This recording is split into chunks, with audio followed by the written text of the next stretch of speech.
My self Prachi and होने वाली CMA Prachi. तो गाइस हम लोग आज डिस्कस करने वाले हैं हमारा कॉस्ट ऑडिट सब्जेक्ट का लेक्चर 3 है। ये हमारा रूल्स का सेकंड क्लास है, ठीक है।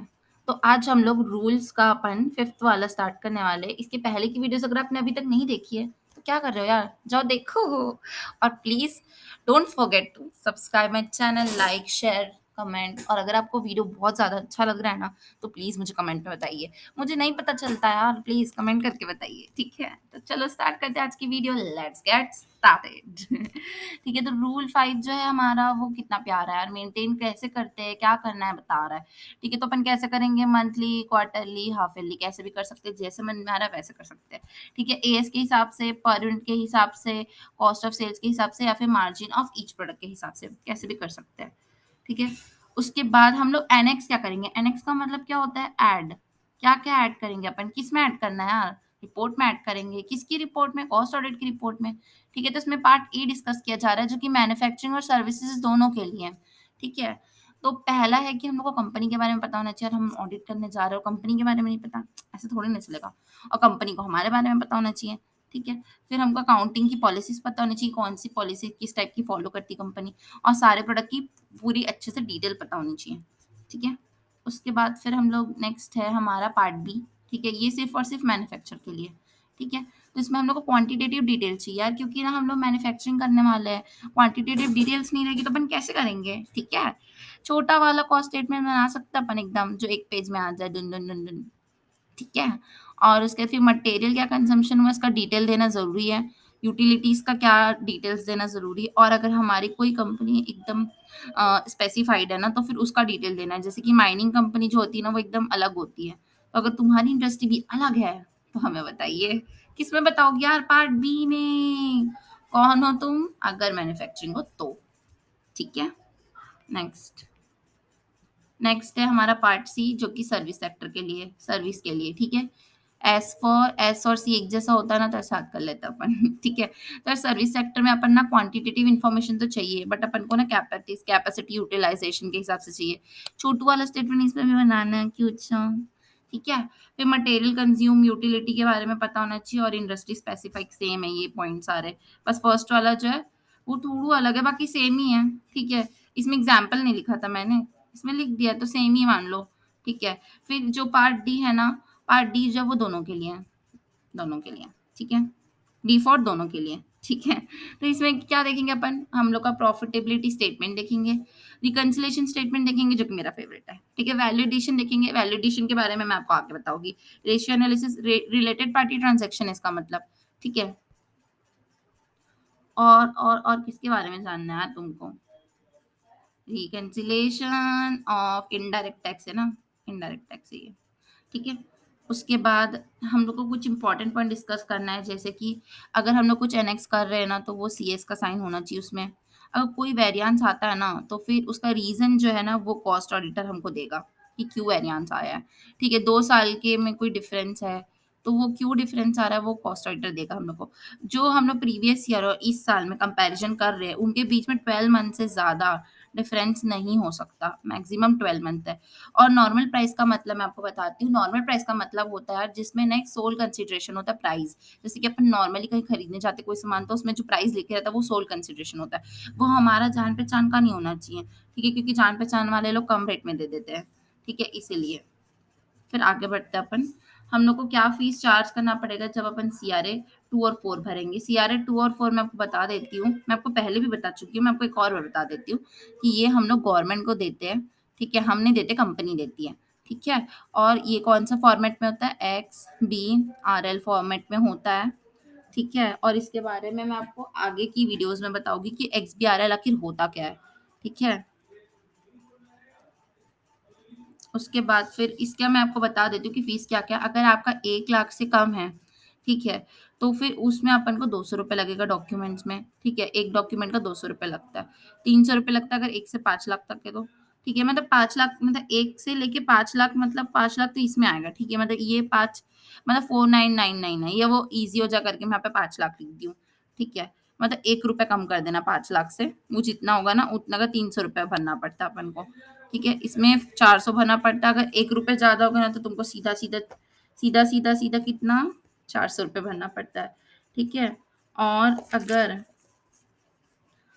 और ये ना हमारा शेयर कैपिटल के ऊपर है, ठीक है। शेयर कैपिटल, अगर हमारे कंपनी का शेयर कैपिटल है 1 लाख से कम तो 200 रुपये, 5 लाख तक है तो 300 रुपये, 25 लाख तक है तो 400 रुपये, 100 लाख तक है तो 500 रुपये, और उससे भी ज्यादा, यार काफी अच्छी कंपनी है तो पैसे भी ज्यादा लगेंगे ना, तो 600 रुपये, ठीक है।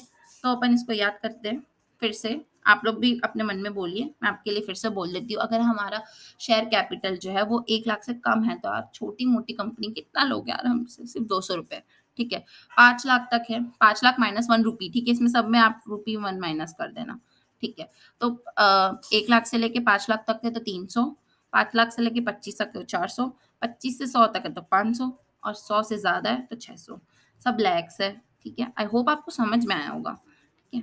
उसके बाद अगर हम लोग डीले कर दिए, मतलब देरी कर दिया, और मतलब फीस एक तो इतनी कम है, उसके बाद भी तुम देर कर रहे हो, और ऐसा चलता है क्या? तो अपन मैं टाइम लिमिट के हिसाब से समझा देती हूँ आपको, कि अगर हमारी देरी हुई है बट वो 30 दिन तक है, तो अपन को सिर्फ 2 टाइम्स ऑफ नॉर्मल फीस देना है, 2 टाइम्स ऑफ नॉर्मल फीस, ठीक है।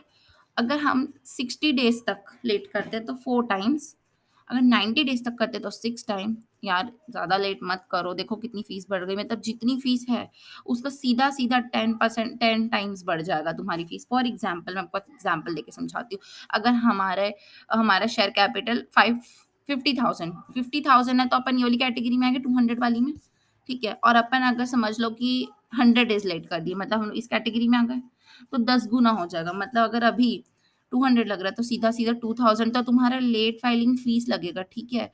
प्लस 2000 तुमको उसमें जो तुम्हारा वो है स्टैंडर्ड रेट, वो तो लगेगा ही। तो सीधा सीधा 2200 हो जाएगा ये। आई होप आपको समझ में आ रहा हो। अगर नहीं आ रहा हो तो वीडियो पॉज करके फिर से पीछे जाके देख लीजिए, ठीक है। उसके बाद अगर आपका 180 डेज से भी ज्यादा लेट हो रहा है तो 12 टाइम होगा, ठीक है। अब आगे बढ़ते हैं। रूल 6 जो है ना, वो हमारा लास्ट रूल है आज की क्लास का, ठीक है। रूल 6 जो बताता है कि ऑडिट में कैसे प्रोसीजर लगाना है और कैसे अपॉइंटमेंट करना है ऑडिटर का। ये बहुत ज्यादा इंपॉर्टेंट रूल है, इसको एकदम ध्यान से समझिएगा, ठीक है। तो फिर अपन सबसे पहले अगर कंपनी को ऑडिटर अपॉइंट करना है ना, तो वो अपना बोर्ड ऑफ डायरेक्टर जो रहते हैं ना उनकी कंपनी के, वो उसको अपॉइंट करते हैं। और अगर ऑडिट कमेटी है तो उनकी रिकमेंडेशन ले सकते हैं, ठीक है। 180 डेज ध्यान रखिएगा कि कमेंसमेंट है ये, ठीक है। और उसके बाद जो ऑडिटर है ना, वो हमको रिटर्न कंसेंट देगा, ठीक है। रिटर्न कंसेंट में क्या क्या होना चाहिए कि वो डिस्क्वालीफाई नहीं है, वो क्वालिफाई है अंडर सेक्शन 141, ठीक है, कंपनीज एक्ट का। 141 में बताता है अपन को क्वालिफिकेशन ऑफ ऑडिटर्स, ठीक है। फिर वो जो कंपनी, मतलब एक एक ऑडिटर ज्यादा से ज्यादा कितनी कंपनी में ऑडिट कर सकता है? 20 कंपनी में ऑडिट कर सकता है। तो वो बताएगा कि यार मेरा अभी 20 कंपनी कंप्लीट नहीं हुआ, ये खुद से बताएगा वो, ठीक है। ऑडिटर अपने आप से रिटर्न कंसेंट देता है, ठीक है। और वो ये भी बताएगा कि अगर उसके ऊपर कोई केस चल रहा है ना, तो वो उसके बारे में भी हमको बताएगा। तो 4 ठोक रिटर्न कंसेंट देनी पड़ती है। डिस्क्वालिफिकेशन, डिस्क्वालीफाई नहीं हूँ, क्वालिफाइड हूँ, 20 कंपनी से कम है, और मेरे ऊपर कोई भी प्रोसीडिंग नहीं चल रही। अगर चल रही तो उसके बारे में बताओ, ठीक है। उसके नेक्स्ट है हमारा, अगर कंपनी उसके बाद जो कंपनी है ना, वो सीजी को बताएगी। हम कंपनी को बताए, कंपनी सीजी को बताएगी CRA 2 में, ठीक है। अब इसका टाइम लिमिट बहुत ध्यान से सुनना है। इसका टाइम लिमिट ये है कि या तो वो बोर्ड मीटिंग जो होती है उसकी 30 दिन तक बता दे, या फिर जब हमारा फाइनेंशियल ईयर चालू होता है उसके 180 डेज तक बता दे। हमारा कब चालू होता है? 1 अप्रैल को स्टार्ट होता है हमारा फाइनेंशियल ईयर, तो वो 6 मंथ यहाँ से जो कि सितंबर में आएगा वहां तक वो बता सकती है, या फिर 30 days, which ever is earlier. अगर तुम्हारी बोर्ड मीटिंग इसके दौरान बीच में कभी भी हो गई तो उस समय तुमको, तब तक तुमको बता देना है, या फिर अगर इसके बाद हुई तो फिर सितंबर तक तुमको बता ही देना है, ठीक है। और CMA कब तक वहाँ का कॉस्ट राइटर रह सकता है? तो वो रहने की लिमिट है हमारी, 1 second, 180 days from closure of financial years, ठीक है। फाइनेंशियल ईयर क्लोज होने तक का, या फिर जो वो सबमिट करता है अपनी रिपोर्ट। समझ लो कि ये भी सेम है, मतलब जब हमारा फाइनेंशियल ईयर खत्म होगा ना, तो खत्म होने के बाद, याद रखना, खत्म होने के बाद से 180 डेज, या फिर जिस दिन वो रिपोर्ट सबमिट कर दिया वो उतने तारीख तक वो वहां पर कॉस्ट राइटर रह सकता है, उसके बाद वो नहीं रह सकता। और कॉस्ट राइटर का रोटेशन नहीं होता, ये मैं आपको पिछले वीडियोस में भी बताई थी। आई होप आपको कोई याद है, अगर याद नहीं तो फिर से जाके वीडियो देख लो, ठीक है। और भूलना मत यार, लाइक कर देना, ठीक है? उसके बाद जो सीएम है वो रिमूव कर देते हैं। कौन रिमूव कर सकता है उसको? अगर बोर्ड रखता है तो बोर्ड ही रिमूव कर सकता है उसको, ठीक है? और बीआर का मतलब होता है बोर्ड रिज़ॉल्यूशन से, और बीएम का मतलब होता है बोर्ड मीटिंग में। बोर्ड मीटिंग में जब अपन बोर्ड रिज़ॉल्यूशन पास करते हैं, बोर्ड ऑफ डायरेक्टर, तब एक ऑडिटर को रिमूव कर सकते हैं, और उसके लिए उसको एक अपॉर्च्युनिटी ऑफ बीइंग हर्ड ज़रूर देते हैं, ठीक है? उसके जो कैजुअल वैकेंसी है वही बोर्ड फुलफिल करेगा। वो कितने दिन में करेगा? 30 डेज़ में करेगा। ठीक है? और वो इन्फॉर्म भी करेगा उसके बाद सीजी को, कितने दिन में करेगा? 30 डेज़ में करेगा, ठीक है? उसके बाद फिर अगर कोई भी रिपोर्ट के साथ अदर चीज़ कुछ भी एनेक्स होती है ना, तो उसके लिए हमको बोर्ड का साइन होना चाहिए, मतलब बोर्ड ऑफ डायरेक्टर में सिग्नेचर होना चाहिए। इससे ना ये रहता है कि हाँ, बोर्ड को पता था कि क्या-क्या एनेक्स्ड है करके, ये अप्रूवल के लिए इसमें ये डाला गया है, ठीक है? उसके बाद फिर जो रिपोर्ट बन गई है ना, उसको 180 डेज़ के अंदर क्लोज़र, जब क्लोज़ हो रहा है, उसके बाद ना अपन इन्फॉर्म करेंगे, मतलब जो ऑडिटर है ना, वो जो ऑडिटर है वो रिपोर्ट सबमिट करेगा क्लोजर ऑफ 180 डेज के अंदर-अंदर, ठीक है? मतलब लास्ट डेट 180 डेज है, ठीक है? उसमें अगर उसको कोई क्वालिफिकेशन रिजर्वेशन रहता है तो वो सब वो किसमें बताएगा? सीआरए 3 में बताएगा, ठीक है? उसके बाद जो कंपनी है वो सबमिट करेगी सीजी को सीआरए 4 में 30 डेज के अंदर एक्सबीआरएल फॉर्मेट में, ठीक है? उसके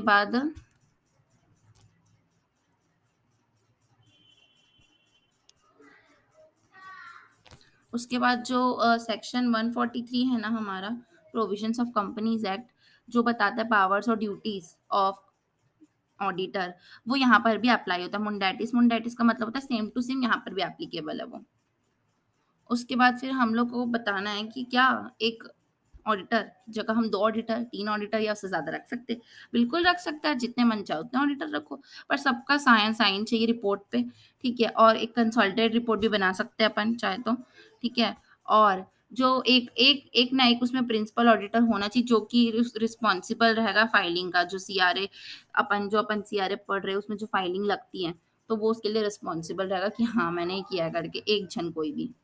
उसके बाद मैं आपको कुछ इंपॉर्टेंट टर्म्स के बारे में बताना चाहूँगी। यहाँ पे हमारा रूल्स खत्म हो गया है। अब इसमें कुछ-कुछ इंपॉर्टेंट टर्म्स है वो डिस्कस कर रहे हैं अपन, ठीक है? तो वेस्ट मल्टीप्लायर मतलब इसके ऊपर ना क्वेश्चंस भी आते हैं, प्रैक्टिकल क्वेश्चंस, तो उससे उसके पॉइंट ऑफ व्यू से आप सुनिएगा, ठीक है? तो वेस्ट मल्टीप्लायर जो होता है ना, वो अक्सर टेक्सटाइल कंपनी में ही एप्लीकेबल होता है, ठीक है? और इसमें ना अपन क्वांटिटी ऑफ आउटपुट देखते हैं, ठीक है? जो प्रोसेस से अपन को मिल रहा है, और कम से कम उसमें ना 1 यूनिट फाइनल आउटपुट का होना ही चाहिए। मतलब वेस्ट मल्टीप्लायर कभी भी 0 नहीं हो सकता या नेगेटिव नहीं हो सकता।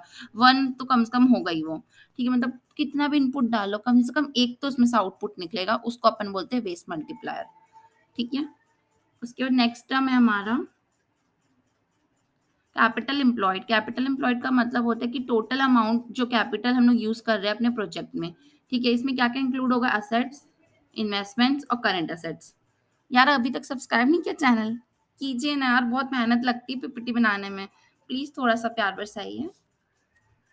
उसके बाद फिर हमारा है नेटवर्थ। नेटवर्थ का मतलब क्या होता है? बुक वैल्यू या फिर शेयर होल्डर इक्विटी, ठीक है? पर इसमें क्या-क्या इंक्लूड होगा? इसमें इंक्लूड होगा अपना पेड अप शेयर कैपिटल, सारे टाइप के रिजर्व, प्लस इसको हटा देना। ये क्या है?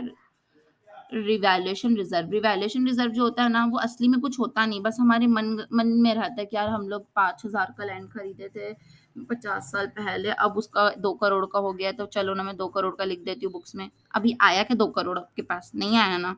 जिस दिन आएगा तब की तब देखेंगे। अभी वो रिजर्व बनाने से कोई फायदा नहीं, तो इसलिए उसका इफेक्ट नहीं लेते हैं।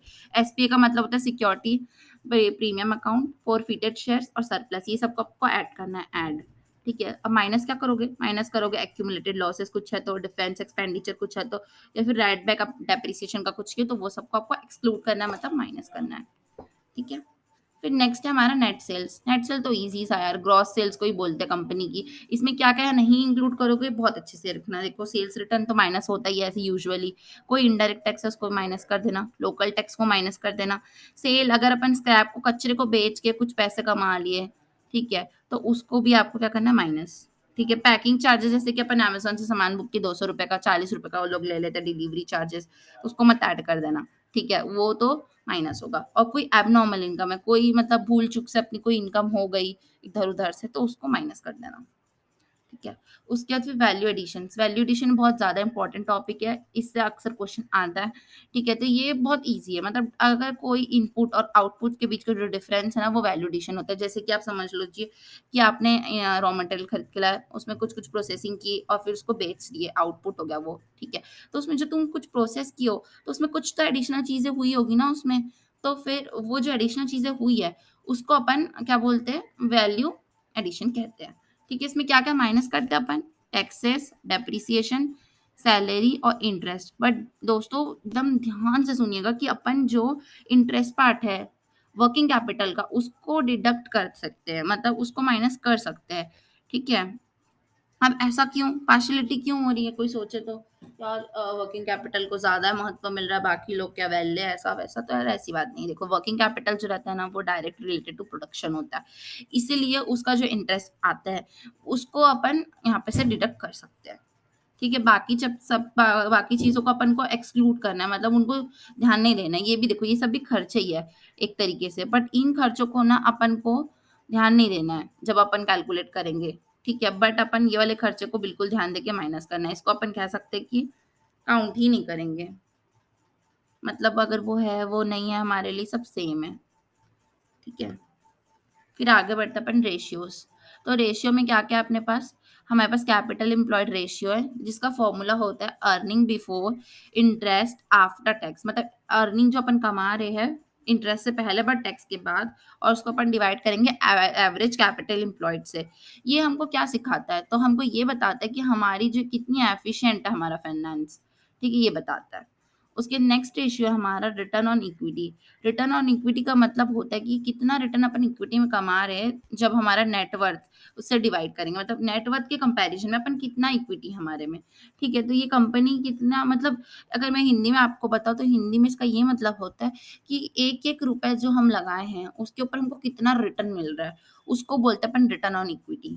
ठीक है, और हिंदी में अगर मैं आपको कैपिटल एम्प्लॉयड बताऊं तो मतलब हम कितना रुपए कमा लेते हैं जितना हमारे पास कैपिटल लगा हुआ है। ठीक है, तो वो एफिशिएंसी हमारा बताता है फाइनेंस का। ठीक है, फिर नेक्स्ट रेशियो अपना प्रॉफिट रेशियो। प्रॉफिट रेशियो जो रहता है ना, वो हमको सेल्स के ऊपर हम कितना कमा रहे हैं वो बताता है। ठीक है, इसमें 3 टाइप के रेशियो होते हैं, जैसे कि ग्रॉस प्रॉफिट, ऑपरेटिंग प्रॉफिट और नेट प्रॉफिट। तो जो ग्रॉस प्रॉफिट होता है ना, वो सबको ना अपन को सेल से डिवाइड करना है, क्योंकि जब भी अपन प्रॉफिट टर्नओवर रेशियो बोलते हैं ना, तो उसमें हमेशा सेल से डिवाइड होता है, सेल से डिवाइड कर देना है इसको सबको, मतलब ठीक है, तो तीनों का आ जाएगा आंसर। सॉल्वेंसी रेशियो जो रहता है ना, उसमें अपन 3 टाइप का पढ़ेंगे, एक तो करंट है, ठीक है, एक डेट इक्विटी है और एक प्रोप्राइटी है। ठीक है, तो डेट इक्विटी जो है ना, उसमें अपन करंट एसेट्स को डिवाइड करेंगे करंट लायबिलिटी से, और ये हमको बताता है कि हमारे फर्म में, हमारी कंपनी में कितना लिक्विडिटी है। लिक्विडिटी मतलब अगर आज पैसे की जरूरत है तो तुरंत तुरंत हमको पैसे कैसे मिलेंगे, तो वो बताता है करंट रेशियो। ठीक है, उसके बाद फिर डेट इक्विटी रेशियो जो है ना, वो अपन को लॉन्ग टर्म डेट है उसको डिवाइड करेंगे अपन शेयर होल्डर फंड से। मतलब ये हमको बताएगा कि हमारा मतलब जो शेयर होल्डर फंड है, ये अपने घर की बात है। ठीक है, और लॉन्ग टर्म डेट तो अपन बाहर वालों से लेते हैं। ठीक है, बैंक से हो गया या फिर कहीं और से हो गया। ठीक है, तो बाहर वालों के कंपैरिजन में घर में कितना है, वो दोनों का डेट इक्विटी रेशियो बोलते हैं। ठीक है, और जो प्रोप्राइटरी रेशियो है, वो अपना शेयर होल्डर फंड से, प्रोप्राइटरी से ही अपन को समझ में आ रहा है क्या कुछ शेयर होल्डर से रिलेटेड है। ठीक है, उसको अपन डिवाइड करेंगे एसेट से। तो ये हमको क्या डिनोट करता है कि शेयर होल्डर फंड कितना है हमारा टेंजिबल एसेट्स के ऊपर।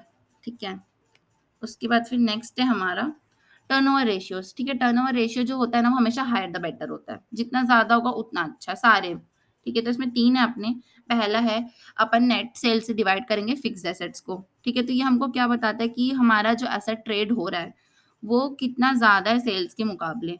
ठीक है, उसके बाद फिर स्टॉक टर्नओवर रेशियो जो रहता है, वो भी अपन को सेल्स में बताता है, बट उसमें अपन एवरेज स्टॉक को डिवाइड कर देंगे। ठीक है, ये हमको बताता है कि हमारी इन्वेंट्री कितनी स्पीड से ऐसे ऐसे मूव हो रही है। मतलब टर्नओवर का मतलब था टर्न हो जाना, मतलब कितनी जल्दी जल्दी जल्दी जल्दी जल्दी चेंज हो रही है। ठीक है, तो जितना ज्यादा जल्दी जल्दी चेंज होगी ना, उतना रेवेन्यू होगा अपन को। ठीक है, उसके बाद फिर रिसीवेबल्स टर्नओवर रेशियो। इसका मतलब होता है कि डेटा टर्नओवर रेशियो भी कह सकते हैं इसको अपन। ये हमको बताता है कि हमारे डेटा कितनी जल्दी जल्दी हमको पेमेंट कर रहे हैं, जितना जल्दी होगा उतना अच्छा है। ठीक है, तो अपन कितना कमा रहे हैं एवरेज रिसीवेबल्स मतलब डेटर से, उसको इंटू करेंगे अपन डेज से, कितने दिन तक उनके पास था, और उसको अपन क्रेडिट सेल से डिवाइड कर देंगे। ठीक है, फिर रिकंसिलेशन ऑफ प्रॉफिट्स। इसका मतलब होता है यार कि देखो, कॉस्ट और फाइनेंस हमेशा अलग अलग चलते हैं, ठीक है। फाइनेंस की अपनी अलग कॉस्ट होती है, कॉस्ट उसमें कंसीडर ही नहीं करती कुछ कॉस्ट को, ठीक है। तो जब हम दोनों को प्रॉफिट को मिलाते हैं तो उसको अपन बोलते हैं रिकंसाइल। रिकंसाइल मतलब मैचिंग करना, ठीक है। तो मैच करते हैं अपन जब कॉस्ट को फाइनेंस की प्रॉफिट, मतलब कॉस्ट के प्रॉफिट से फाइनेंस के प्रॉफिट को जब अपन मैच करते हैं तो उसको बोलते हैं रिकंसिलेशन स्टेटमेंट, ठीक है। रिकंसिलेशन स्टेटमेंट में सबसे पहले अपन फॉर्मेट अगर देखेंगे तो सबसे पहले अपन को लिखना चाहिए प्रॉफिट एज पर कॉस्ट, ठीक है। उसके बाद फिर इसमें ऐड कर देंगे वो सारी इनकम जो अभी तक ऐड नहीं हुई है, जैसे कि डेप्रिसिएशन कर दो, फाइनेंस कॉस्ट कर दो, इंटरेस्ट कॉस्ट कर दो। ये सब फाइनेंस में होता है बट कॉस्ट में नहीं होता ना, तो उसको ऐड कर दो। एक्सपेंस को माइनस कर दो, कुछ एक्सपेंस हो सकते हैं, ठीक है। तो जो भी एक मिनट, अभी जो मैंने एग्जांपल दिए वो एक्सपेंसेस के थे। इनकम के कुछ हो सकते हैं जैसे कि डिविडेंड हो गया, ठीक है। तो डिविडेंड अपन कॉस्ट में नहीं लेते हैं बट फाइनेंस में लेते हैं, तो डिविडेंड इनकम को ऐड करेंगे। डेप्रिसिएशन हो गया, फाइनेंस, इंटरेस्ट कॉस्ट हो गया, सबको माइनस करेंगे। और अगर कुछ स्टॉक का एडजस्टमेंट है तो उसको प्लस माइनस कुछ भी कर सकते हैं, क्योंकि अंडर ओवर के ऊपर डिपेंड करता है ये, ठीक है। तो हमारा फिर प्रॉफिट एज पर फाइनेंस आ जाएगा। ये बहुत ज़्यादा ईजी कॉन्सेप्ट है और इससे फ्रिक्वेंटली क्वेश्चंस आते हैं, तो ये भी एक इम्पॉर्टेंट माना जाता है। इसी के साथ हमारा रूल्स चैप्टर यहीं पे खत्म होता है। मुझे लगता है कि आपको ये वीडियो पसंद आई होगी, और अगर पसंद आई है तो please like, share, comment. Thank you for watching my video. I hope you liked it. Bye bye.